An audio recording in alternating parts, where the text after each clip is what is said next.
Hello everyone, my name is Jen and welcome to the Book Refuge.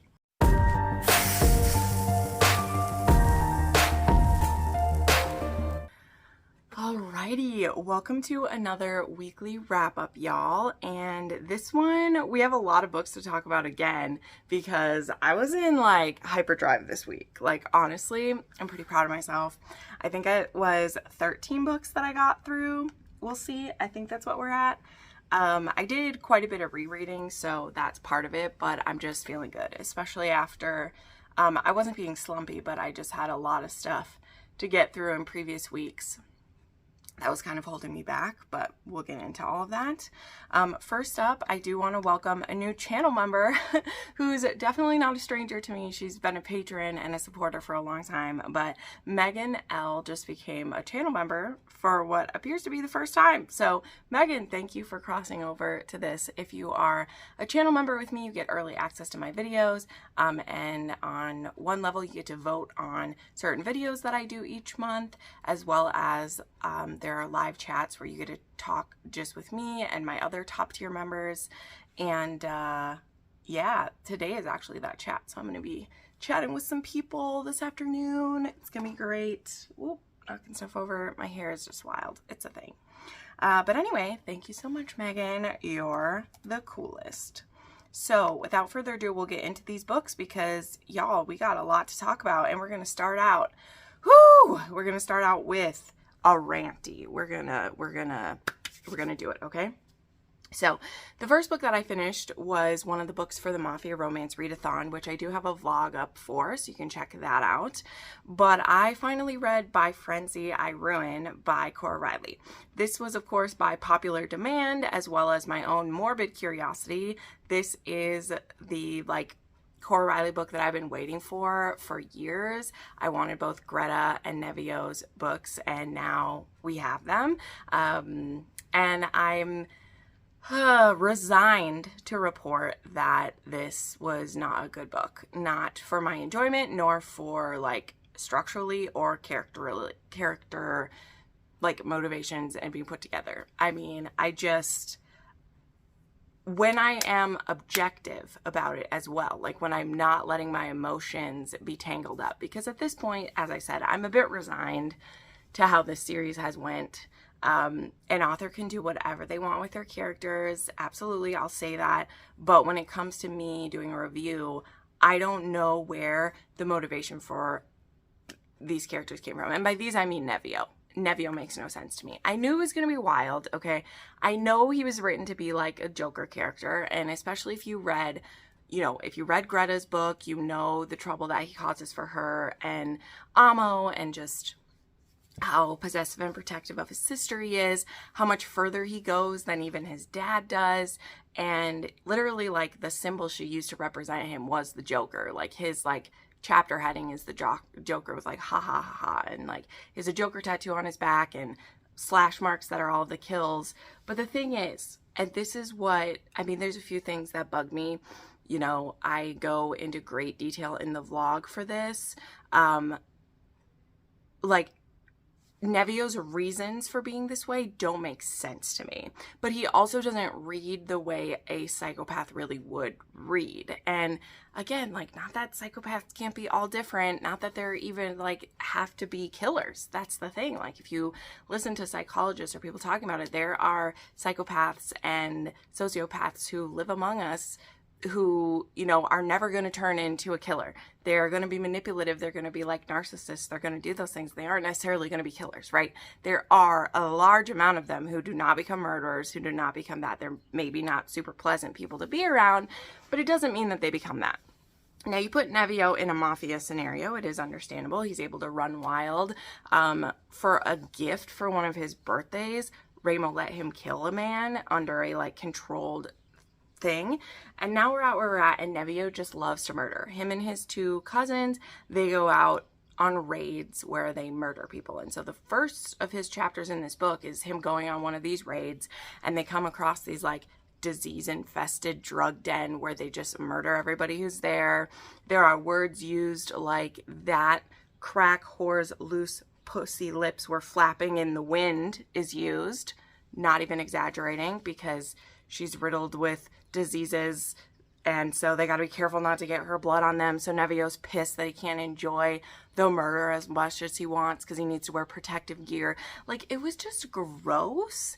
And I was wondering when I started, I'm like, okay, how is she going to take this ickiness and make it attractive later, right? Because for all of Ramo's craziness, and I know I'm going to make the comparison, but she has made the comparisons throughout this series, is like, these are like their parents, but they're more. Like, that is what she's doing with this series.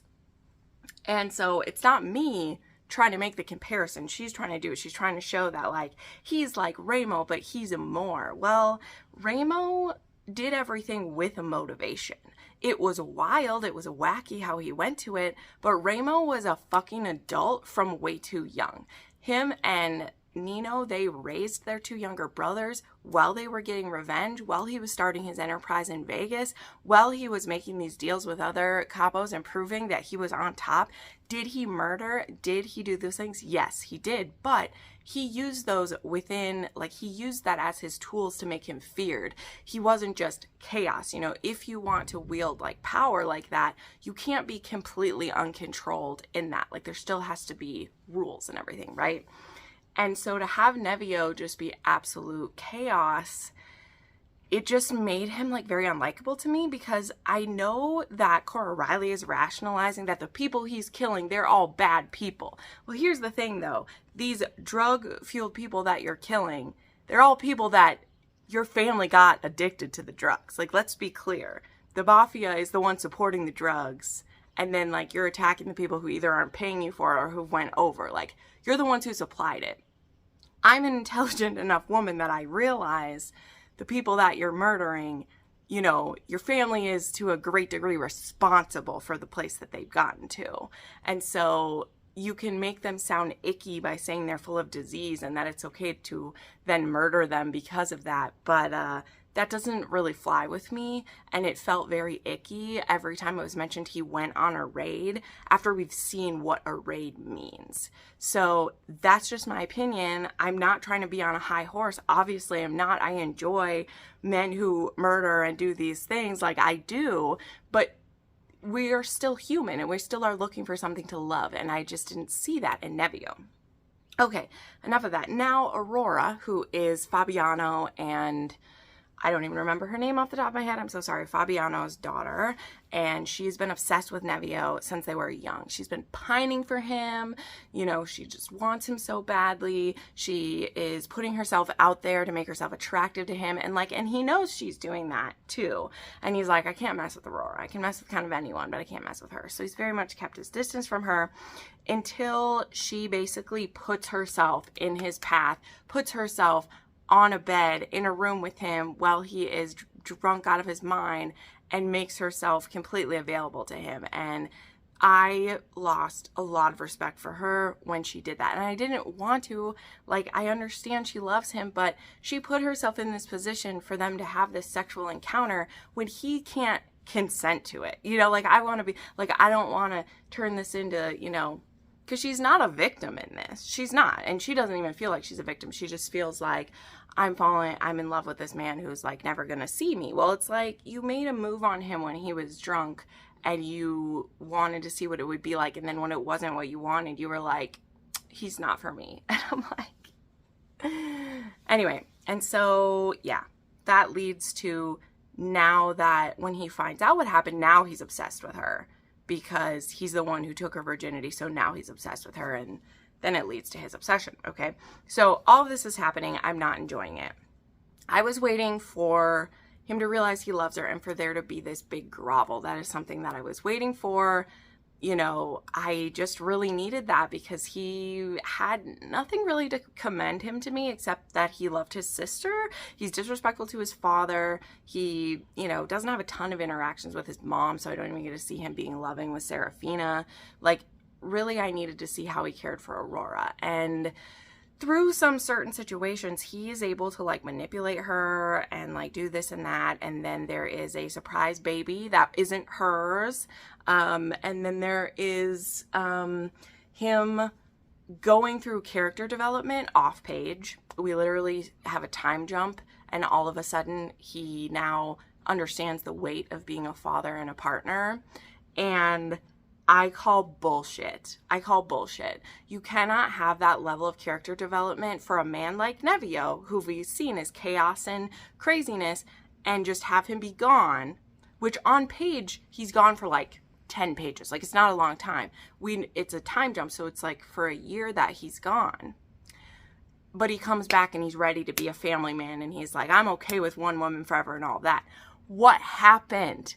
That is the laziest ass character development I've ever seen. What are you doing? There wasn't any at all. So, enough.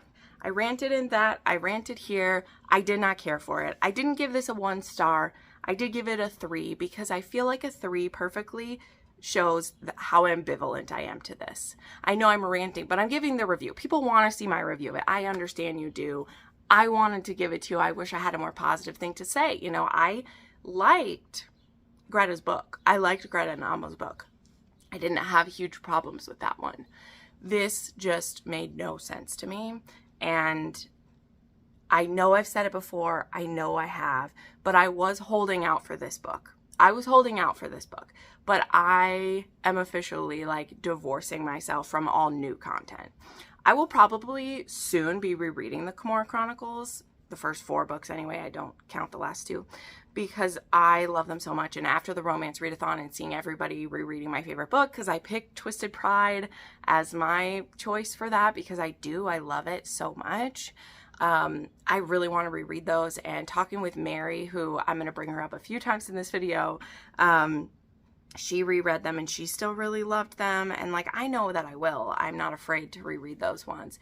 So I'll probably be rereading those. And just remembering better days. And I'm just going to pretend that Cora Riley stopped writing after Twisted Bonds. Because to me, that's when it goes a little crazy. I'm going to pretend that that's when she stopped writing and just be happy with what I've received. And that is my choice. I wish her well. This isn't me trying to cancel her or tell you you shouldn't read her. I don't now understand her character motivations anymore. And I don't get a lot of pleasure out of watching characters I love act like that. I will go to my grave saying that she completely neutered both Ramo and Luca. They are a bunch of pussies right now for what they let their kids do.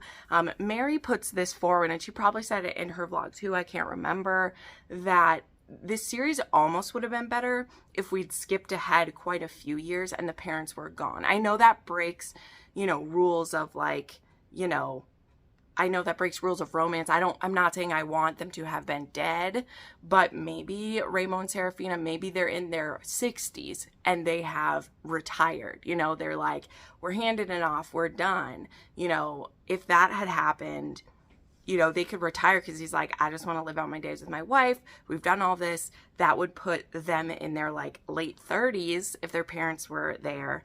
And then they could be in charge. And then we really could see that. Because honestly, seeing Ramo let his son be this way, I just don't believe he would do it. I'm sorry. I know he loves his son. He absolutely does. But his son is putting his family in danger. And I don't believe he would let them do that. And like Luca's always been a little bit more of a pushover. I know that. He definitely is for his. But still, the things that he let happen, I just don't think that they would. So, okay. We spent the first almost 15 minutes on it. But that's what I had to say. I know people were waiting on it. And I read it. It's done. And I'm closing the door on the Sins of the Fathers. There's no other couples I really even care to read. So when people beg me in the future, because I know they will, I understand, I'm going to say no. Because I don't like being angry about books, guys. I say that. It's why I usually DNF stuff if I'm not loving it. It's why I stay away from books I know will upset me. If there's a popular book that you guys are like, why won't Jen read it? Why hasn't she read it? It's probably because I've heard something that makes me think I won't like it. Or I maybe have tried it and DNF'd it but didn't tell anyone because I don't like to speak negatively, and I don't want to do that about an author that I used to love so dearly. So we're going to close the door on it. There's many more awesome authors to read. Like this one. I also finished The Dixon Rule by L. Kennedy during the Mafia Readathon because it came out on Tuesday.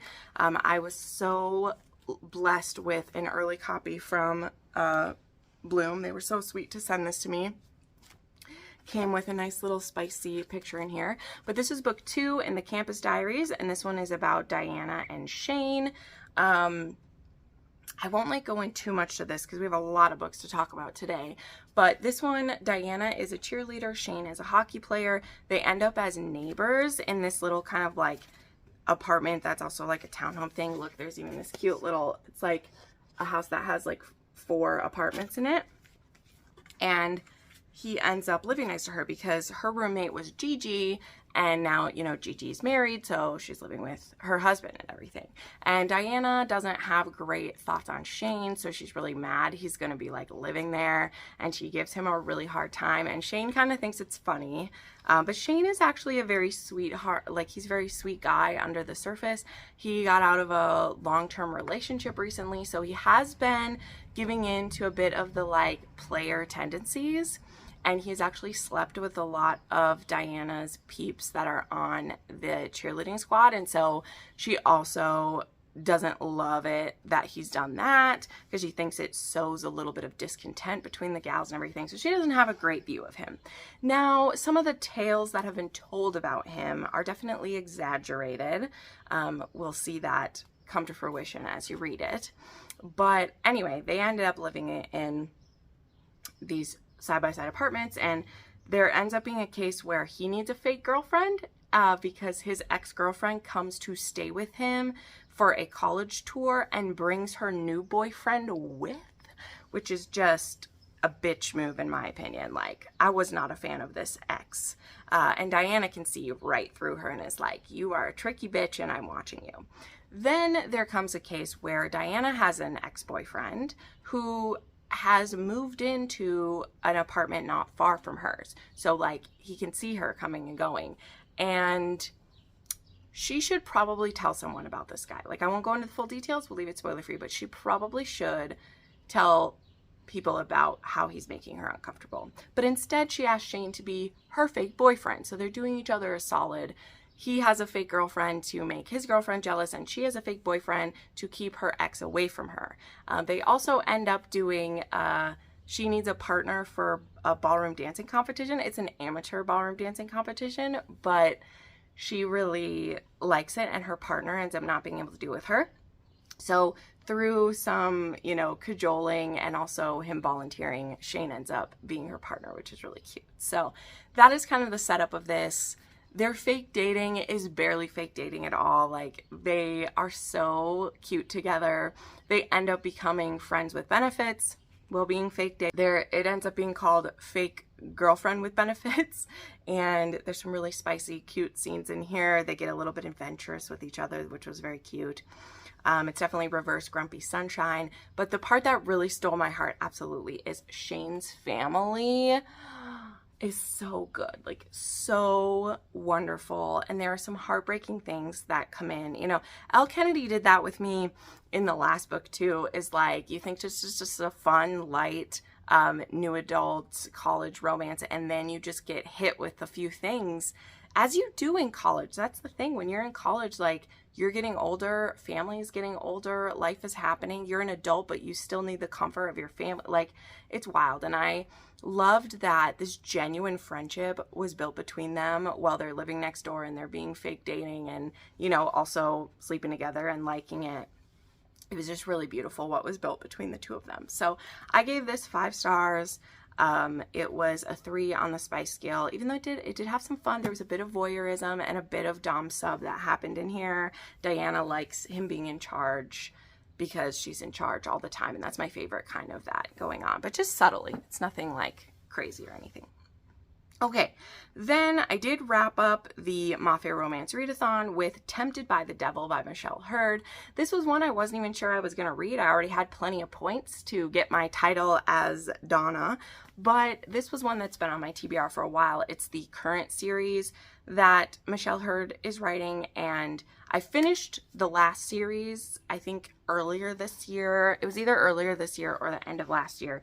I finished it, so I was caught up with that series, but I hadn't started this one yet. And so I was like, well, let me just crank it out, because her books read really quickly. They do. She also has audiobooks out for all of these, by the way. If you're an audiobook girly, definitely snag these.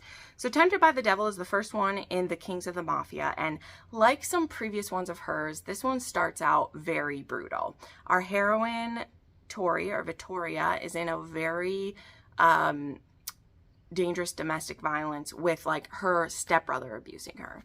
So her father has recently died and she's left very vulnerable. When she turns 25, she's going to get her inheritance, and that's also the reason her stepbrother's keeping her around, because he plans to make her fork over her inheritance when she's old enough. So she's kind of being kept captive by him and being abused. He will beat her. He'll do whatever he wants with her. He just doesn't care about her at all, and it's a very tough position for her to be in.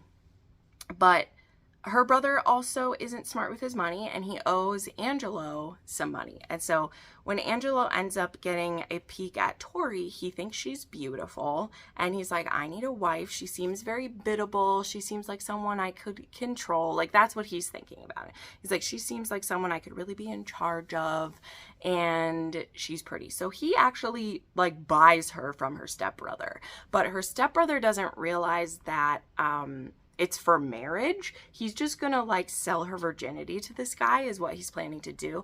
And Angelo's like, no. I'm making this girl my queen, but I'll let you think I'm just here for her virginity.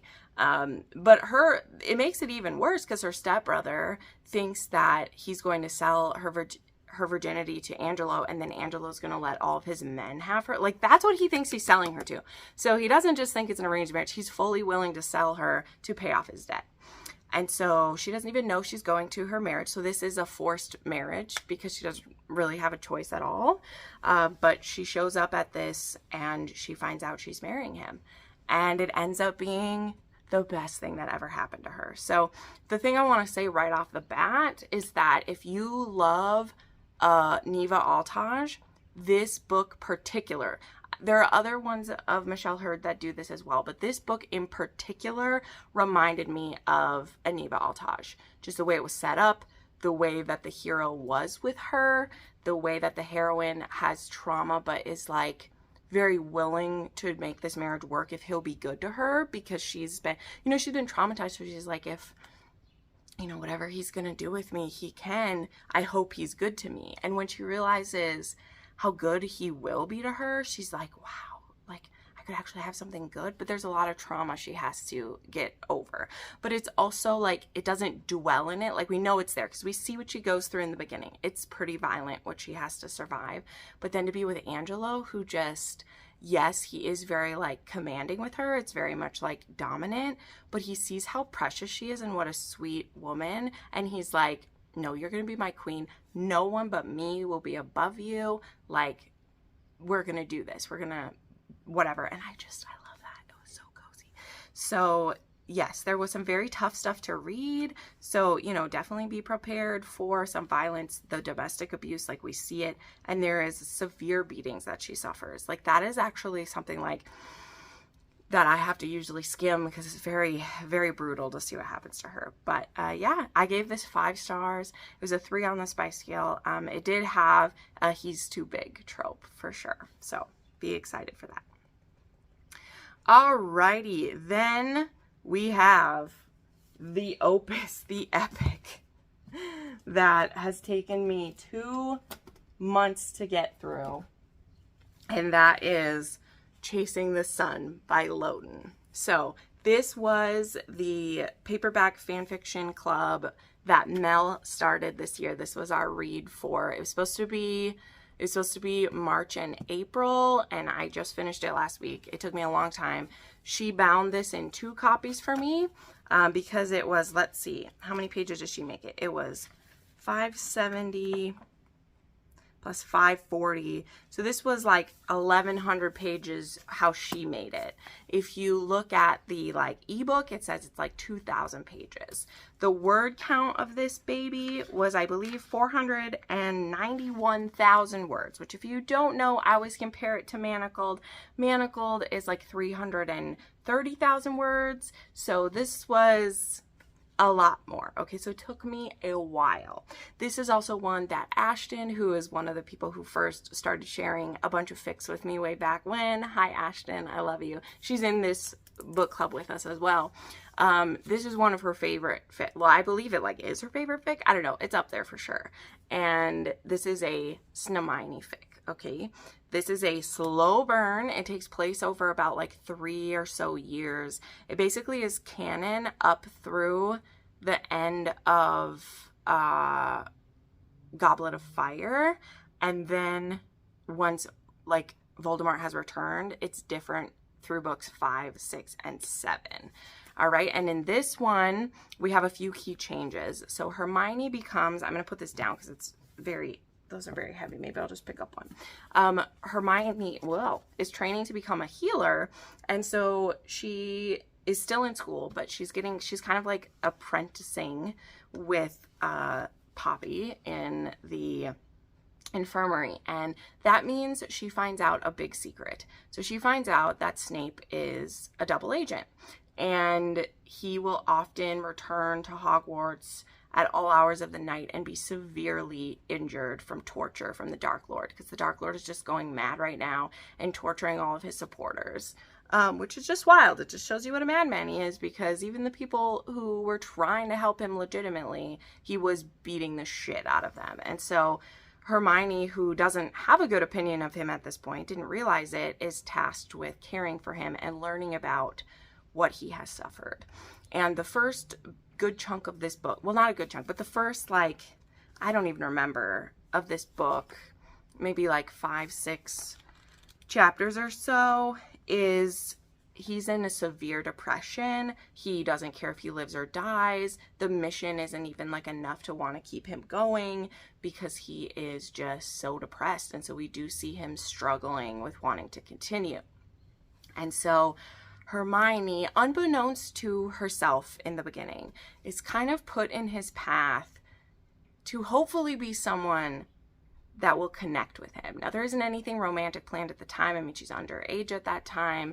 But what begins as a like reluctance for her to care for him and his learning healing becomes a reluctant understanding, becomes a friendship, becomes a deep caring, and eventually becomes a romance. So nothing untoward happens between these two till she is of age, but by the time something happens, you know these two people not only need each other so much, but they deserve each other. So if you're someone who is hesitant about a student-teacher pairing, or you don't know if you'd like this, well, it is difficult for me to say start with Chasing the Sun, because it is like one of the biggest fics that I've read. I think it technically is. I think it might be bigger than Measure of a Man. I don't know. I'd have to check word count. It is huge. I think it is bigger than Measure of a Man. Well, it is difficult to say start with this one for a Snamini. If you're someone who's hesitant about liking Snape, this is the one, because Hermione has all the questions that we have. And when you see what he does, it's very hard not to care deeply for him. So yeah, so it goes along with, like I said, books 5, 6, and 7. Of course, it's different. There are a few key changes, as in, Snape isn't going to die at the end of the fight. This does have an HEA. The way that he begins eventually training both Hermione, Ron, and Harry. There are a lot of these amazing conversations that Snape has with them, where he doesn't just let Dumbledore keep them all separated, because that's something that Dumbledore did, right? He would only tell certain people certain things, and while Snape can't tell them everything, he's like, you deserve to be more prepared than you are, because I understand what it's like when this old man throws you into a situation and expects you to survive. And I may not, he may not care for Harry at all. There's still great animosity there. He may not care for him deeply, but he's like, I need you to live so we can stop the Dark Lord. So why would we just throw you into places and not prepare you? And so I really loved how he did that. You won't be the hugest fan of the Marauders or of Dumbledore when you read through this, because you do see pretty blatantly what he had to suffer with them. But it was also so good. It really, really was. I'm so glad that I finally read this one. This has been on my TBR for ages, obviously since Ashton recommended it to me, and I'm so thankful to the book club because I probably wouldn't have had the strength to push through it without them, and it really was very good. So it's difficult to rate these. I'm trying to be more careful about how I'm like talking about rating fanfics, because a fanfic, you know, no one's ever making money for this book. They're doing it for the pure joy of themselves. So something I want to try to do is like, I'm still doing ratings personally for myself because I just like to rate that way. But with fanfics, I've decided now I'm just going to say whether I recommend or don't recommend. That's where I'm going to go with it, okay?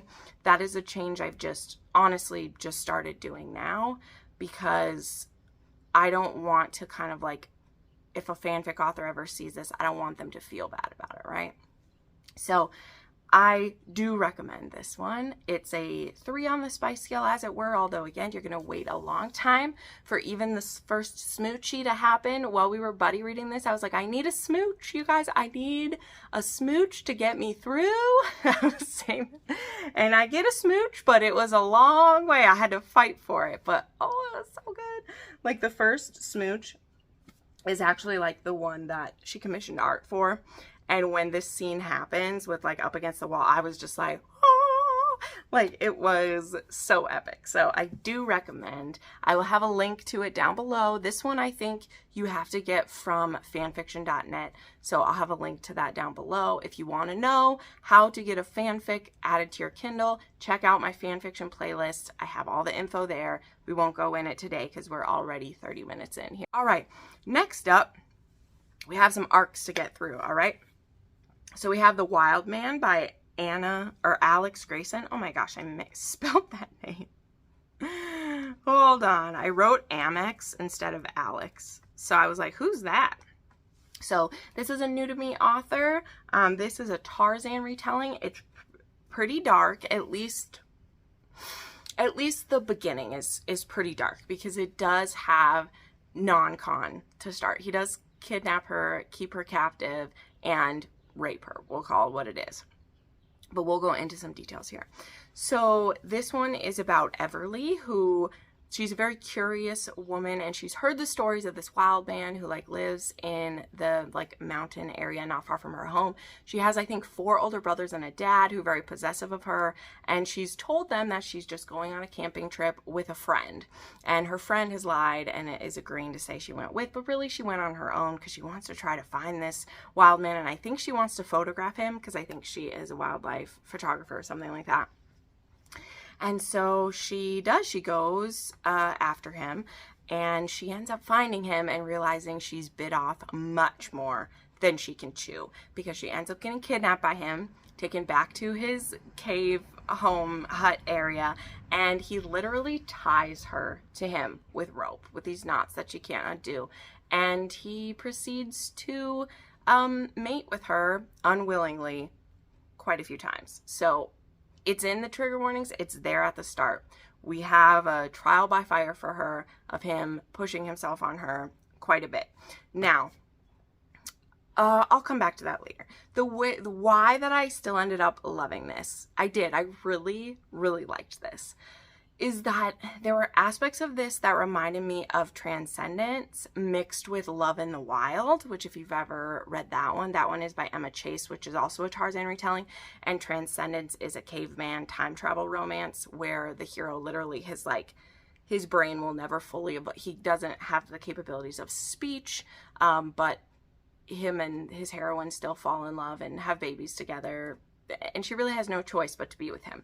He's definitely a much softer, sweeter type though, and it doesn't feel as like invasive as it does in this one, okay? So it does make you very uncomfortable to start. What makes it work for me is that she's very attractive. He does end up showing how much he cares for her, and also, you know, he doesn't know any better. He knows that he's found someone who's like him, who he wants to be his mate. He used to have a mother and father, and so he remembers seeing them kissing and hugging and touching, and so he knows that's what you do with your mate. So there's definitely like some knowledge of that. He can speak certain words. He can't speak a lot. So there is like a language barrier trope going for a good portion of it. But what helps this is we do get his POV eventually, and we just call him Wild Man to start, because that's what she calls him in her head, and so that's what he is. We find out his name eventually, because this is, as I said, a Tarzan retelling. So, like, you know, his family got lost there is the thing. Like, so he did have parents. He did have a name, you know, all those things, right? He's not a completely feral man. It just kind of starts that way. So she starts to fall for him. She really wants to get back to her family. He's not letting her leave. They're tied together. But they do start to get to know each other. And she does fall for him. And now it's in this place of, like, convincing him, let's go home. Let me introduce you. Like, let me find out who you are. Like, there's things she wants to do. So, yeah, and then there are some animal friends in this, like there is in Tarzan, and there's just, like, I believed they were genuine love, and it didn't feel like it was Stockholm Syndrome, okay? Now her family eventually might think differently, but if you read this, like, that's not what it feels like. It feels that, you know, she does deeply care for him later on in this, okay? So, also, he didn't know what rape was. I want to put that out too. Like, I'm just going to tell you, like, he doesn't know what rape is, or that that's what he was doing. He knows that he needs to subdue a female to make her hers. So it's just that type of thing of, like, when you're only in Everly's perspective, of course, you're being violated and it's awful and you just want to go home and you're like, I put myself in this position and all these things. But when you get his perspective, you very quickly see that he's just trying to take care of his mate, and he's found one, and he's never going to let her go. He's been so lonely, like all of these things, okay? So I don't want to spoil the whole thing. I know I said a lot, but part of the reason is, when I heard about this book, I said, wow, this sounds a little bit like Roe, which was a book I absolutely despise. I really, really, really hate. There was a lot of political context about that book, as well as it just felt icky. Like, that book felt really icky. And part of it was, I think, that there was a lot of other of these cavemen, underdeveloped type people in there, whereas this is just mano a mano. It's just the two of them, and they're getting to know each other, and there isn't, you know, us having to worry about, like, other people raping her or other things happening. Like, it's just them working through what has happened and, like, falling in love. And this did not feel like Roe at all. I think that I was a little afraid because one of the trigger warnings is, you know, pregnancy. There's no, you know, she doesn't have any birth control she's able to take or anything. But even though in the technical sense, it's like a, you know, unplanned kind of forced pregnancy, she's not able to have anything, it has a very different feeling than in Roe, where it's very clear this man is trying to force her to have his child. In this book, like, he knows that mating will lead to a child, but he's not, like, purposely trying to force her into that. It's just going to be a natural consequence of not being able to have birth control. So anyway, I did a lot of explaining for that one, but I wanted to do more of it because this book, as I'm saying, tended more towards love in the wild and transcendence than Roe. Once you get through that dark part of the forced things in the beginning, it doesn't feel like that for the rest of it. You really are like, oh, but he loves you. He finally found a part. Like, it's definitely more wholesome in the second half than in that, like, bit in the beginning with her. So, and it doesn't last terribly long where it's bad. But again, some people are not going to want to read forced situations at all. Don't read this one. Don't read it, because it does start with the love interest doing that, and I loved him by the end of it. And, you know, once he has an understanding of what he's done, it's much more like, you know, he understands what a horrible thing that he did, right? So anyway, I gave it 4.5 stars. I think the way that this book wrapped up was kind of awkward, but again, it was going to be awkward no matter what. Like, when you're having, like, how do you end this? There's only 2 ways of ending a story like this that are happily ever afters. Either she stays forever with him, or he's going to have to come back with her. Like, those are really the only 2 options that lead to HEA. So there's only so many ways you do it. So yeah, this one was a 4.5 star for me. It was definitely a 5 on the spice scale though. Even not including the non-con stuff, though, you know, you can, because those are sexual encounters between the two of them. There was a lot of sex in this, a lot of spicy explorations together, her teaching him things, him doing things with her. Like, there's a lot. So definitely fills up your cup for that. All right, next up there was The One I Left Behind by Piper Rain. I'll speak pretty quickly on this one. This one was a small town romance, book 1 in the Plain Daisy Ranch series. It is a second chance romance. We had Ben, who he went away and played college ball. Him and his high school girlfriend ended up breaking up while he was gone. She ended up hooking up with someone at a bar, getting pregnant. So when he comes back 15 years later, he's going to be taking a sabbatical. Well, he's retired. But before he goes on to do something else, he's going back home to see his brothers and his father at Plain Daisy Ranch. And the town welcomes him back kind of like a hero, but also people know that he like left Jillian and they're a little bit salty with him. Some people are. And she has a son. And like, he didn't know this. Nobody told him this.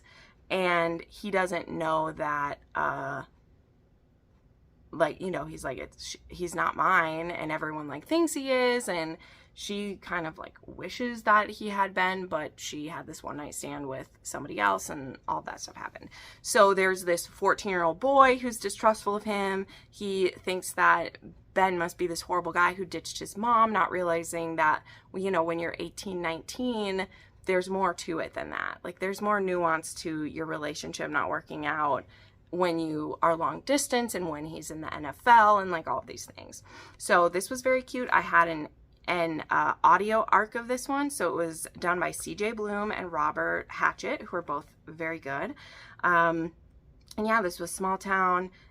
This one didn't feel too cowboy, but I'm pretty sure the next ones will. The next one actually is coming in July, like the first couple days of July, and that will be about one of the brothers, I believe, and that one will feel more cowboy, I think. But we definitely were setting it up with this one. So I gave this one a 4.5, rounded up because it was an arc. It was a 2.5 on the spice scale, and it was fun. It's another to go with. All right, I'm going to skip a couple of these to go back to because I did have a lot of rereads, but we'll save that one. So I read an arc of Savor It by Tara DeWitt. I also had an audio arc of this one, and this was done by Carissa Vacker and Zachary Weber. And this book is coming out the 21st, or is it out? I don't know. It's either out or it's about. It is a very sweet one. I've only read Funny Feelings by Tara DeWitt. I very much want to read Rootbound. I'm kind of waiting now because all of those ones like went out of print until they're going to be available again with the re-release, and like Rootbound is still coming. But this one is her first, I believe, like release straight out with the publisher for it. And this one is about Fisher, who is a chef and also the guardian to his teenage niece. His sister recently died and he was actually the guardian. His niece had been staying with his parents, but he had kind of been shirking his duty as a guardian because he was really struggling himself. So now he's been kind of let go from his job, and his boss, though, lets him go from the main restaurant, but they're actually trying to start another restaurant in this small town called Spoons, Oregon. Not to be confused with Forks, Washington. That's the joke, right? That's the joke. It's also not spelled like spoons. It's spelled S-P-U-N-E-S. So there's that, but that's how it's said. And there's going to be this restaurant that's starting. And so he gets sent out there for the summer, and he takes his niece with him, and he's like renting a house there and going to be helping get the restaurant up and running and get a menu set. And also he needs to kind of win over the townspeople because this is a small town. They're nervous about this big business coming in and trying to like take business from them. And Fisher is also kind of wary about that because he has seen small towns kind of chase people away who try to move there before. And so he's definitely hesitant about that as well. So yeah. And then we have Sage, who ends up being his like next door neighbor. Not like, I think they're pretty close next to each other, but she has a small hobby farm. And so she actually has like a horse and a goose and a dog and a cat. Like, she has some of these pets, which are really fun. And she actually, what does she really do? I can't remember what her main job is now. Ooh, I can't remember. But anyway, Fisher is kind of very, like, distrustful of her to start with, but they actually warm up to each other very quickly, and she agrees to kind of help him get the town used to him, and she gives him some tips about how to make them like him and how not to, like, go over the top with everything. So it was very sweet how that worked. But of course, it's a relationship that has, like, a finite thing, because he's going to be going back to the city after the summer, so they have to savor the time they have together. So this was very cute. I really liked it. This did have some mental health stuff going on with it. There was very cute pets, and I had a good time with it. So I did round this one up to 5 stars. I gave this one a 4.5, and it's a 2.5 on the spice scale. All right, then I read an arc of After the Shut Up Ring by Kate C. Wells. This will be coming out on the 24th, I think she put it at. The pre-order is available now. This is another standalone from Kate C. Wells. And this is one that rips your guts out, everyone. Like, it is going to rip your guts out with how emotional it is and how powerful it is. But, like, it's angsty AF. So After the Shut Up Ring involves, it's a runaway bride scenario. Actually, I just talked about this in a video that I did. But it's about this woman named Angie who is on her wedding day, and she's going to be marrying her longtime boyfriend who she has 2 kids with. They've been together since they were 16. They had 2 teenage pregnancies basically, and they've been together 8 years, and he's finally marrying her. And at their wedding, he absolutely humiliates her with his vows. He is cruel. He is mean. He is basically saying that she forced him into this and that he doesn't have any choice because they have 2 kids together.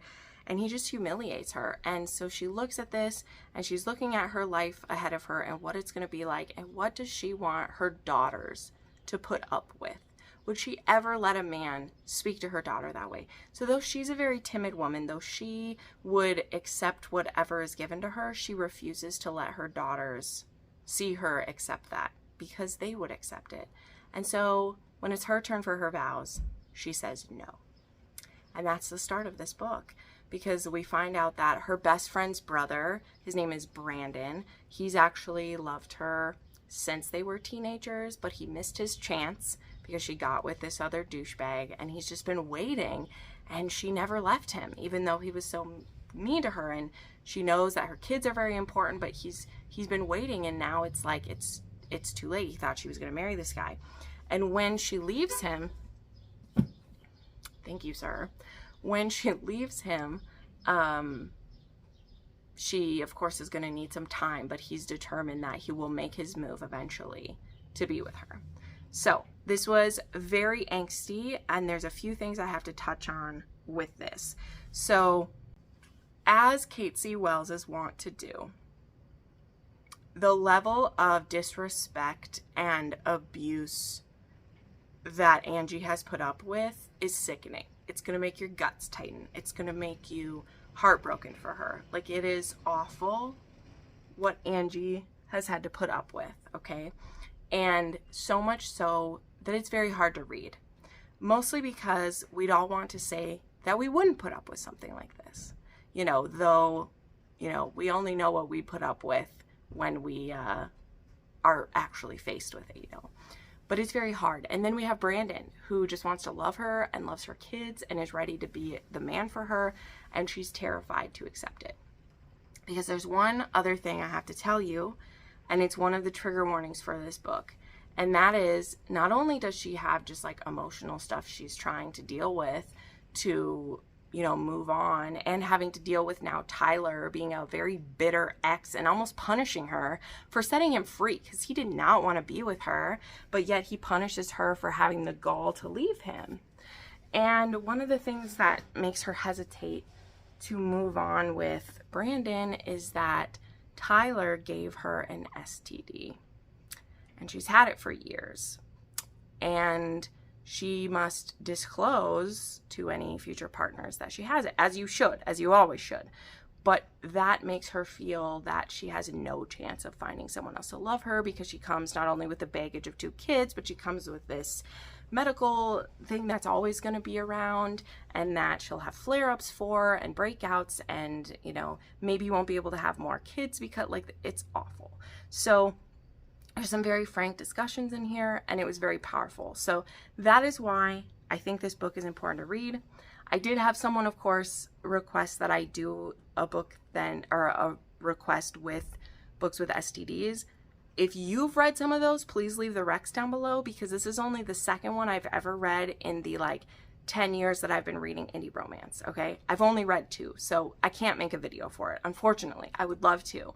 So if you've read any where someone's dealing with an STD, whether they currently have it or whatever, please feel free. The only other one that I've read is from Emma Chase, and it's honestly kind of done in a bit of a humorous way, because it was a girl he slept with, her boyfriend had given it to her, so he has to get checked for it type of thing.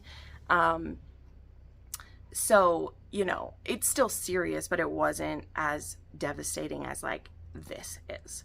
So that is why I think this is worth reading, even though this hurt to read.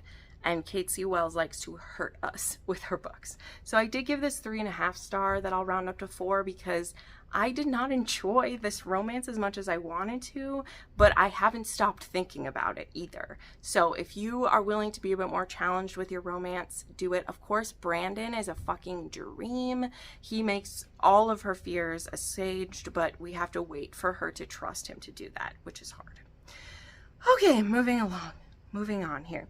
All right, the other new to me book that I read was Hans. So this was one I wanted to read for the Mafia Readathon, but I've been listening to the audios for this series, listened to the audiobooks for all of them. I adore these books. Is it right behind me? Yeah, I adore the Alliance series. Takes place in the Midwest. This one's back in Minneapolis again, which makes me so happy, because I'm from the area, so I love hearing places mentioned that I've been to, even though I don't want to be around them where the mafia takes place. But this is about Cassandra and her neighbor Hans. So Hans has bought this house that is very nondescript. It's his home base. He's turned it into this completely it has all these underground tunnels and safe rooms and all this stuff. And Cassie bought a house near his actually while he was gone on a job, and so he missed out on buying up this house that was across the cul-de-sac from him, because he'd bought up some of the other ones too. And they both are secretly attracted to each other. He watches her all the time. He thinks she's beautiful, and she bakes and cooks so that she can bring him food. But he never answers the door because he's afraid that he would jump on her. It's so cute. He's obsessed with her, but he's she's too good for me. She's too good for the life I lead. I need to stay far away from her. Well, he doesn't have the best of luck trying to do that, because she keeps bringing this food over to him, and brings him these goodies and everything. So, but they're awful is the thing. She can't cook to save her life. And so he forces himself to eat this food because she's made it for him. So there's some really great scenes of him just choking down these awful foods because she made them for him, and he has to consume all of it. He also looks out for her she's flighty. Sometimes she forgets to lock the door, or she forgets the stove on. And so he will sneak into her house while she's gone and make sure it's safe for her. He's just so sweet, you guys. He's so sweet. Now, these books are almost too sweet. They're also pretty spicy and a bit over the top. Okay, they absolutely are. I will absolutely admit that. But I just don't care, because it's just too sweet. Okay, Hans is just too sweet for words, all right? He loves his precious Cassie so much. So thank you to Elisa, actually, for sending this to me for my birthday. The audiobook is out now, and this was absolutely so much fun. Oh, I should probably say, Hans is an assassin, if you didn't know. He takes out sex traffickers because of losing his sister to this. He works with this group who they hunt down these bad guys and take them out. So that's what his job is. We see him particularly in Dom. We also hear him mentioned, I think, in Nero, because I think they go to his he has a concert venue that he owns or whatever. I don't know. I think it's in Nero or King that's mentioned. So yeah. But But yeah, I love this. We see the Alliance all come together to help him, and it just gave me the warm and fuzzies. And I wish there was a spin-off for a character that we meet in here. I forgot his name, but this is the end of the Alliance series, but she has a new series that's starting next month that's called Love Utley. I don't know, but I'm signed up for the arc of that one. So I gave this 5 stars. It is my favorite in the series. I really did. Dom was also, like, I think I gave them both 5 stars. I really like them both. This is a 3.5 to 4 on the spice scale. Yes, it has some pretty kinky stuff, but actually didn't have as much as I thought for the fact that they both think about banging each other all the time. Like, they do. They're pretty obsessed with each other. It's cool.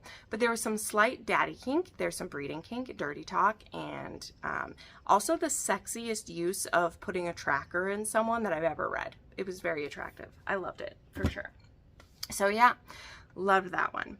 Now, the last few things I have to talk about, which I know we're coming up on an hour already, are the rereads that I did. So I'll be able to talk about these pretty quickly though. So I reread Sea of Ruin. I was annotating this for someone. I did a pre-order of my annotated book, so this is the last one I had to get done. So keep your eye out. I will be doing another round of annotated books. Have the next tax payment coming up, you know, so I need to do another round of these. But I'm so glad someone picked this one because I've been wanting to annotate Sea of Ruin, but I haven't had the justification to go back and do it, you know, because I've been kind of a busy lady. But I was like, now's the time to do it. Okay, we're doing it. So I reread this. This is about Bennett Sharp. She is a pirate, so she lives her life on the run. She also has a husband that she's been married to for a couple years who she discovered had cheated on her, and so she left him, and her crew have just been sailing the seas, doing their pirating goodness and everything. And now her husband has caught up with her and he's trying to convince her to take him back. He's saying, you don't understand, the cheating wasn't what you think, blah, blah, blah. And she's like, well, tell me who this woman is. And he's like, I swore I can't tell you, but I promise there's nothing happening anymore. And she's like, I don't care. I'm not going to share you with anyone. If you tell me who it is so that I could kill her, we could be together. And he's like, I can't, I'm sorry. So she actually ends up tying him up in her hold and leaving him there. And they're going to dump him somewhere, not in the ocean, but like they're going to leave him somewhere. But then her ship gets attacked by a pirate hunter, and leading this is Captain or Commodore Ashley Hunter, Cutler, who is a pirate hunter, and he ends up taking her aboard. He lets her ship go, but takes her in exchange, and he's going to take her back to England to have her be hanged. But if Bennett has anything to say about it, that's not going to happen. So once she's in the hands of Ashley, he may be keeping her prisoner, but they are playing a war with each other. And we haven't seen the last of Priest either. He's going to come back into the play. This book has a lot of violent and painful things in it, but though there is some dubious consent and things happening in the relationship, mostly the violence happens outside of the relationships in here. But there is rape, there is surprise anal, I'll just tell you that one. There is severe beatings and violence, and there is rape and threat of rape in here. So be prepared. This has a beautiful cover, but it's still Pam Godwin, so be careful before diving into the Sea of Ruin. But still one of my favorite books. Every time I read it, I'm like, will I like this as much as last time? And the answer is yes, I will. So the last 3 books that I finished this week were books that I so didn't have time for, but I made time for them. So I reread some books in the Morelli family series, okay? So I reread these because my friend Mary from More to Mary is reading this series. I have been kind of begging her to read it for years, but she's been, you know, she's doing her thing. She's been reading a lot of fan fiction lately, but she's recently been in a mafia mood again. And finally, the time has come where she tried the Morelli series. And as I was like talking with her while she was reading it, we were going back and forth. She's telling me just how much she loves it and everything. I was like, you know what? I want to reread these. It's been 4 years since I've reread them. And currently, Sam Mariano is doing a series that is it's not going to be like this. I'm not comparing them that way, but it is going to be the same in the fact that after you read book 4 or 5 in the series, you have to continue to read them in order. You can't now read them randomly because they will be a continuous story for the last books of the series. And that's something that happens with the Morelli series. You can read books 1, 2, 3, 4, like you can just read those and then consider the series done because every couple has an HEA in that series. But if you keep going, things are going to get fucked with. and they might not be fucked with in a way that you like, but I certainly did. So I reread Accidental Witness, in which we meet Mia, who sees something she shouldn't see, and now she gets entangled with the Morelli family. And first off, we have Vince Morelli, who is actually in her English class. They're the same age, and she sees him doing something he shouldn't do. And so he has to make sure she's not going to tell anyone about it. And she's like, no, I have a family. I'm not going to say. I'm going to keep it a secret. But then Vince's cousin finds out about Mia, and he needs to evaluate whether she is safe or not. And that turns things into a whole nother adventure. So I reread this. This one is still a 3.5 for me. It's more about the experience and getting introduced to the characters than it is about like this book on its own. But you gotta start somewhere, and I started with this one. Then, because I have read the ones before, I skipped to where it gets fun. And so I skipped over to Resisting Mateo, which is book 5, and it's where things really start to go wild. We now have introduced Meg, who is Mateo's fiance, and then we have Mia and Vince, who are currently still in a relationship. Things are going to happen, and it might not stay that way forever. That one I gave 4 stars because it's just wild, y'all. It's just wild. I loved revisiting that one. And then I reread Coming Home, which is book 6, and things are definitely different than they were when we started the series, but I'm not going to tell you what happens in here. You have to start with Accidental Witness and read it to find out what happens. It is non-traditional romance after book 4, though, which can mean anything. I'm not going to spoil it for anyone. But I mean, you can go look up reviews if you really want to know. But I will say that reading this series from start to finish without knowing any spoilers, without knowing that stuff, it is a ride. It's like nothing that I've ever experienced before. And it's why this series lives rent-free in my head. And so revisiting it has been amazing. I'm so happy that Mary is reading them. We both finished this one last night. And so I just have last words left to reread, and I want to reread it right away. I might have to wait a little bit because I have a lot of arcs coming out this week that I have to get to. But there we go. That is everything that I read this week, rereads and upcoming stuff. Tell me what your favorite thing was that you read.